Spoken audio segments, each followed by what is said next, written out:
देख बाबू, दुनिया में ना अच्छा काम करे के चाही। माई बाबूजी के सेवा करे के चाही। आ तू का है सारे दिन मोबाइल में घुसल रहेला। जब दुनिया में सब केहू अच्छे काम करी तो चुतिया के बनी।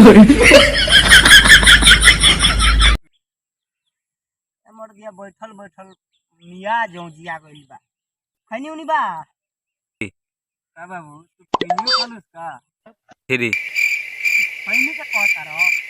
खैनी, बीड़ी, सिगरेट, गांजा, चरस, अफीम, दारू सब पियनी हो। फ्री जब देखबे न करलन त का बोली हो। फ्री ले बाबू, जब नहीं मन बा खैनी से तो लो हैक ला। तार बाबूए जी कुछ ना कहो तो हम का कर सकेनी। फ्री जानता रहो, खैनी के बहुत अजब कहानी बा। 80 घुस्सा 90 ताल और खैनी रगड़ के मुंह में डाल, तब देखी खैनी के कमाल। अरे ये तो बढ़िया बढ़िया फकरा जाना तारे। अरे खैले बा, हम बचपन से यही लेखा यही के चक्कर में देखो अभी तरह का हम खैनी तू नाम लेत रह जाइबा। तनी तो जल्दी रगड़ के बनाओ। अच्छा देखो हम बनाओ तनी।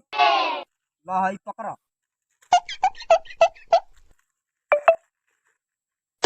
फ्री खैनिया खा के देखो पहले, ओकरा बाद तू पूछो हमरा से। खैनी तो बड़ा जबरदस्त बनेले बराबर। हाँ नु बचपन से सीखले बनी। लो ठीक बा। फ्री वीडियो अच्छा लागल हो तो लाइक करी फ्री और चैनल के सब्सक्राइब करी। चलिए मिलो तनी अगला वीडियो में, तब तक के लिए बाय।